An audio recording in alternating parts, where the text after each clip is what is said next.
Okay, so welcome here. What we have is the definitions of trigonometric functions. So if you remember the trigonometric functions, we're going to have sine, cosine, and tangent. Now, hopefully, if you remember, when we first learned or we first talked about these trigonometric functions, what we looked at is we looked at a right triangle and we were given an angle theta.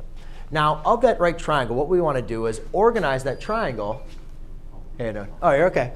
Go ahead then. So we like to organize that triangle by having a hypotenuse, and then which was always directly across from the 90-degree angle. Then we had a initial or a side which was adjacent. The adjacent side was always between the theta and 90-degree. And then we had an opposite side, which was opposite of your angle. So when talking about our functions, when we say the sine of an angle theta, that represented the opposite side of the triangle over the hypotenuse. Cosine of theta represented the adjacent side over the hypotenuse.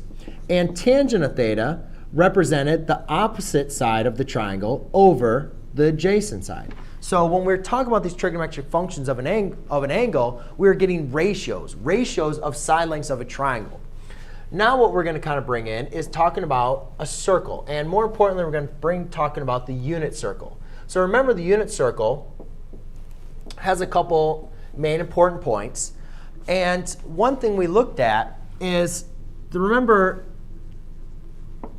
the unit circle has a radius of 1. So when we're talking about creating triangles in the unit circle, if I want to find certain points by creating triangles, I know that my radius is always going to be 1.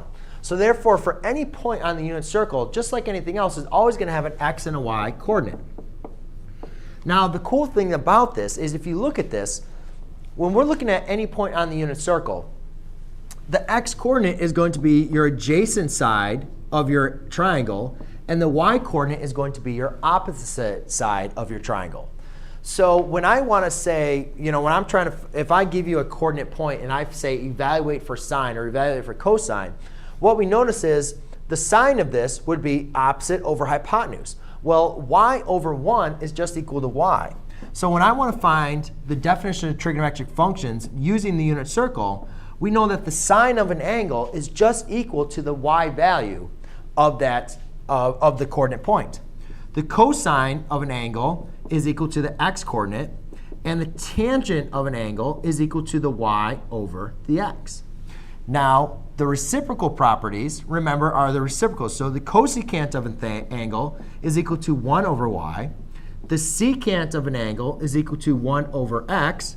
And the cotangent of an angle is equal to x over y. And remember, that's only going to work, though, when you have a radius of 1, meaning when we're dealing with coordinate points that are on the unit circle. So whenever you have coordinate points on the unit circle and you're dealing with your trigonometric functions, there's your definitions. Make sure you remember them. And I hope you enjoyed. If you have any questions, make sure you let me know. Always subscribe us there. Thanks.